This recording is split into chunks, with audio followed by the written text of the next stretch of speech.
this is the agenda for today. We're going to kick off with Jennifer Johnson. She is the Associate Director for Platform Strategy at Horizontal Digital, and she will share more about well,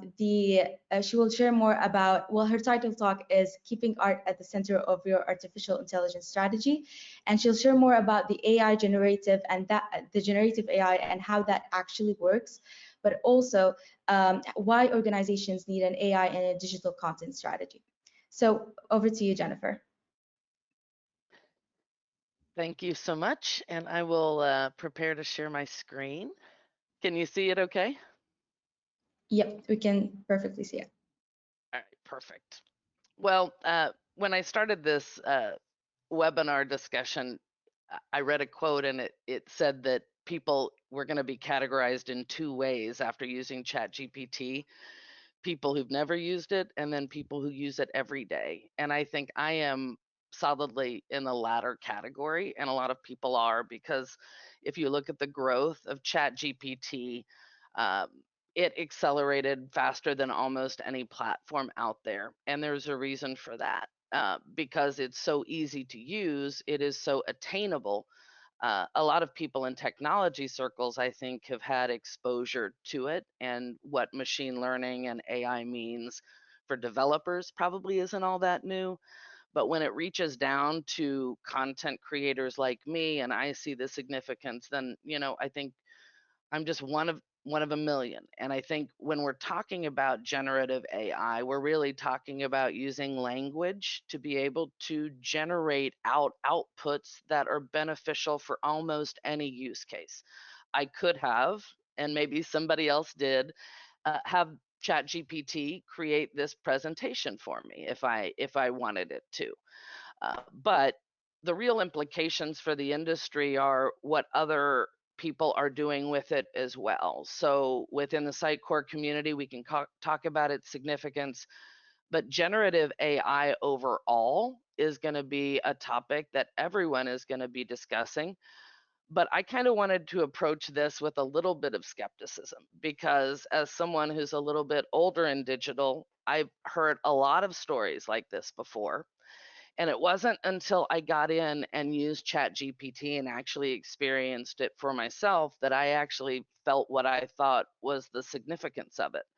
I actually asked it to do my job, and I was terrified that it actually could. And I think it's that implication that has people questioning its significance, but it's also an opportunity. And I think that's the way that we've tried to look at it over here at Horizontal Digital, and I know with other outfits in the Sitecore ecosystem as well. So I'm going to talk about sort of the state of AI today as a way I hope to be a bridge to some of the other people who are speaking. I'm going to be talking specifically about how prompts work and the outputs that you can get from them. And I think it'll be a natural bridge to some of the business application questions that are going to be natural for this audience. But when we're really talking about prompts, we're talking about using natural language, whether it's written or text, and then eliciting out a response from machine learning models. Those responses could be text, and I think in a lot of instances with schools, you're hearing professors talk about text and how it can be used for plagiarism. I'm a former journalist. I know that the people I work with in my content circles are petrified about what it would mean for their business. And then I have a lot of professors, because I used to work for a university, who are petrified that their kids and their students are going to be using this as a tool instead of actually learning. So the fundamentals are, you can ask it anything and it will produce almost anything back. And I think if I had gone the route of asking this to create my presentation, this is what I would have put into ChatGPT to get that output. It would have naturally produced a 10-slide slideshow with title, image, text recommendations that I could put into AI generation software that would get the output for me. Now, is it easy? No. I mean, you'd have to be somewhat technical to get those pieces together. But the implications are people with that technical skill set will be able to bridge that gap. And that is where the opportunity lies for everyone in the ecosystem content creators included. Now, I'm going to be talking about image AI today because I've been playing around a lot in DALL-E and Midjourney and using NLP prompts to get outputs. Here's an example of one. But because ChatGPT can speak in tone and voice, I could ask it to generate text to speak like a second grader. And if I ask what ChatGPT was, it's going to generate text in the tone and voice that I ask it to emulate. If I ask it to speak like an MBA student, it can give me that same answer on that level. So that's the one thing to know. The returns, the outputs from ChatGPT are going to be the natural extensions of what you put in it. And if you ask it to emulate a person, an occupation, a brand, a task, a profession, it can do it. Now, the output is going to be variable. And I think that is, in journalism circles especially, a little bit of a pain point because people don't know how much to trust what's out there in it because it's based on machine learning models and it's learning as it grows.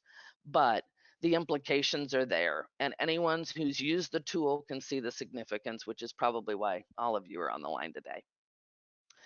So it can also write code. And why is this important?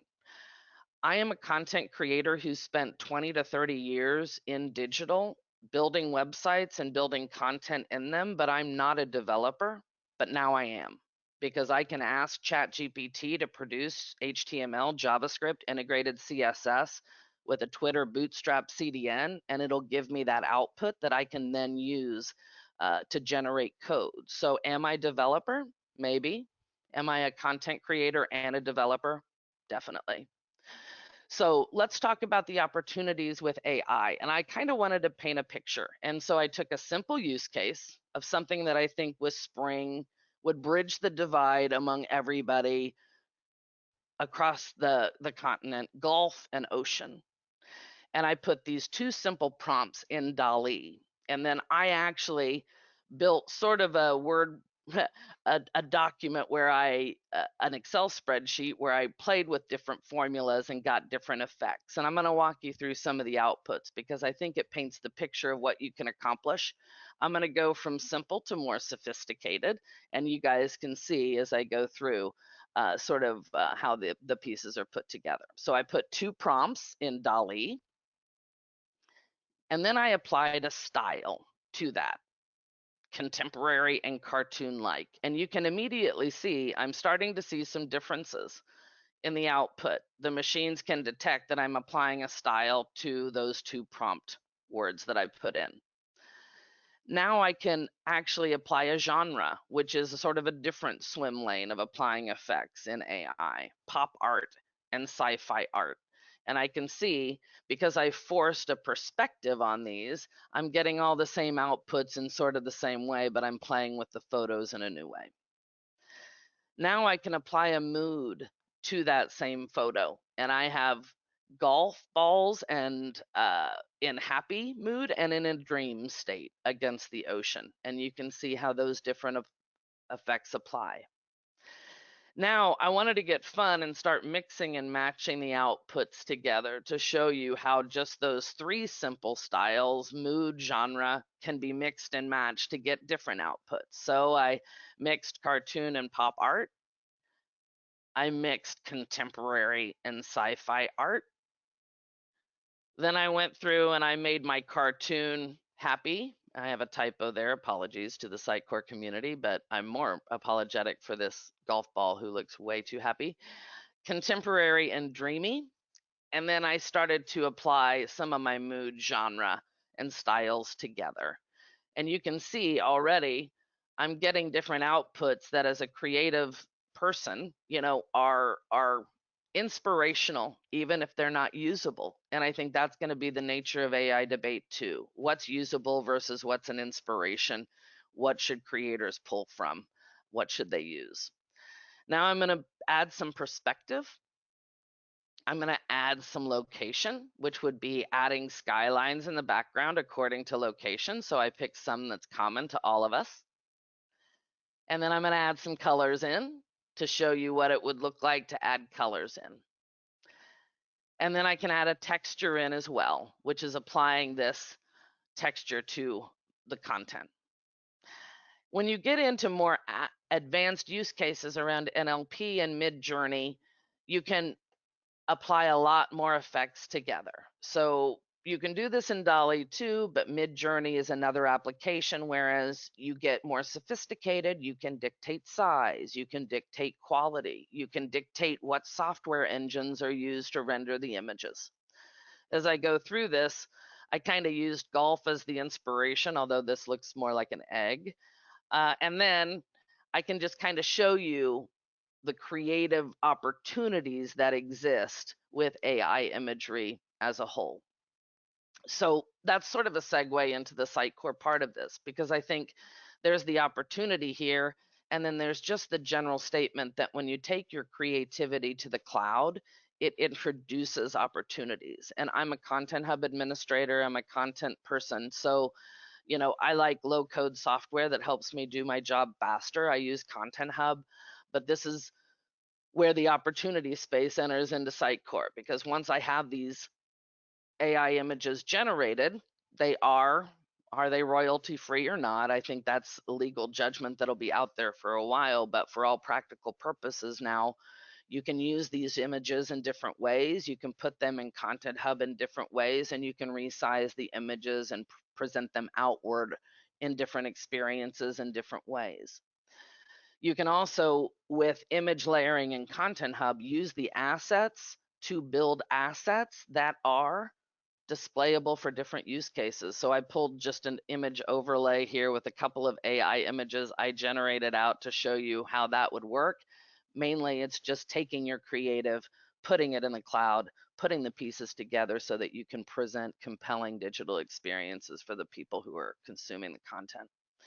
And then there's just the AI tagging in Sitecore Content Hub, which will automatically tag assets according to what the machines see. You can supplement that if you need to, but it's all making your creative assets searchable, findable, and indexable according to your needs and requirements. And then I wanted to call out just some application opportunities in general before I turn over the mic. There's a lot of software out there being created in real time, built on AI. A lot of vendors in the space in the Sitecore ecosystem will be adding in AI and Content Hub included in different applications, but the opportunities really are what we want to make of them. The ability to generate images, to produce video, to create marketing copy. If you're a ChatGPT Plus user, there's a Chrome extension that does prompt building for you in real time, which is how I did a lot of those images, prompts from Midjourney that I created for you. So the fun is going to be in the building and in the doing, but I think the opportunity space for all of us is going to be just making sure that we can get those creative assets in the cloud so that they can be distributed appropriately in the ecosystems that we support. And I'll just end this. It's growing at light speed.